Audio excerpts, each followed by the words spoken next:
دل بے چین ہے، نماز پڑھو سکون آ جائے گا۔ الحمدللہ والصلاة والسلام علی رسول اللہ، اما بعد۔ میرے پیارے بھائیوں، آج کی دنیا میں ہر شخص پریشان ہے۔ کسی کو کاروبار کا غم ہے، کسی کو رشتوں کا دکھ ہے،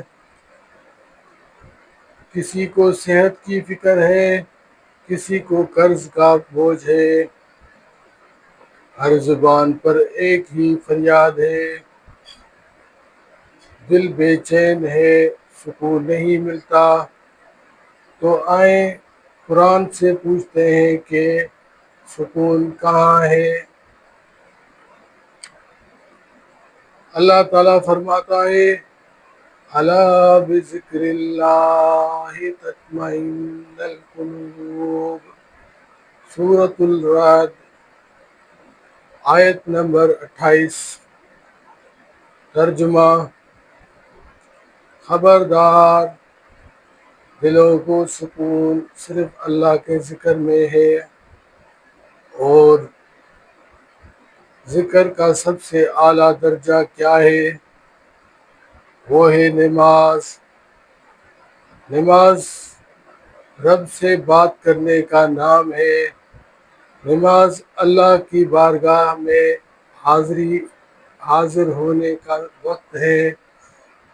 نبی کریم صلی اللہ علیہ وسلم فرماتے ہیں، میری آنکھوں کی ٹھنڈک نماز میں رکھی گئی ہے۔ سنن نسائی۔ یعنی جو سکون، جو راحت، جو اطمینان نبی کریم صلی اللہ علیہ وسلم کو نماز میں ملتا تھا، وہ دنیا کی کسی اور چیز میں نہیں ملتا۔ میرے بھائیوں، اگر دل بے چین ہے تو اس کا علاج ڈاکٹر نہیں بلکہ سجدہ ہے، نماز ہے۔ رات کی نیند نہیں آتی، نماز پڑھ کر سو جاؤ، نیند بھی آئے گی اور دل کو سکون بھی ملے گا۔ غموں نے گھیر لیا ہے تو تہجد میں رو لو، اللہ دل کو بوجھ ہلکا کر دے گا۔ اللہ دل کا بوجھ ہلکا کر دے گا۔ نماز صرف فرض نہیں، یہ زندگی کا سہارا ہے، یہ دل کی دوا ہے، یہ آنکھوں کا نور ہے، یہ روح کی غذا ہے۔ جب تم رب کے سامنے کھڑے ہوتے ہو اور کہتے ہو، ایاک نعبد و ایاک نستعین، اے اللہ ہم صرف تیری عبادت کرتے ہیں اور تجھ سے ہی مدد مانگتے ہیں،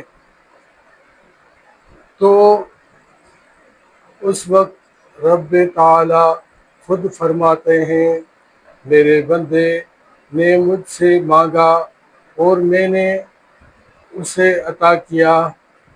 کیا کوئی بادشاہ ایسا جواب دیتا ہے؟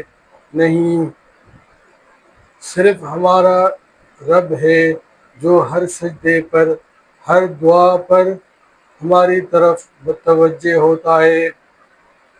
نماز چھوڑنے سے بے سکونی بڑھتی ہے اور نماز اپنانے سے دل کو سکون ملتا ہے۔ حضرت ابراہیم علیہ السلام کی دعا کیا تھی؟ رب اجعلنی مقیم الصلاۃ ومن ذریتی، اے میرے رب مجھے اور میرے اولاد کو نماز کا پابند بنا۔ کیوں نماز سکون کی کنجی ہے۔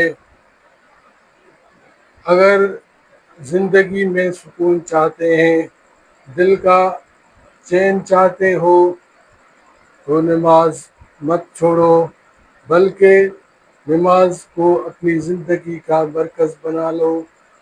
نماز پڑھو، نماز پڑھو گے رب راضی ہوگا، رب راضی ہوگا تو دل کو سکون ملے گا، اور دل کو سکون ملے گا تو دنیا اور آخرت دونوں سنور جائیں گی۔ اللہ ہم سب کو دل سے نماز پڑھنے والا اور نماز کے ذریعے سکون پانے والا بنا دے۔ اللہ پاک ہمیں حق بات کہنے کی اور اس پر عمل کرنے کی اور دوسروں تک پہنچانے کی توفیق عطا فرمائے، آمین یا رب العالمین۔ وآخر دعوانا ان الحمد للہ رب العالمین۔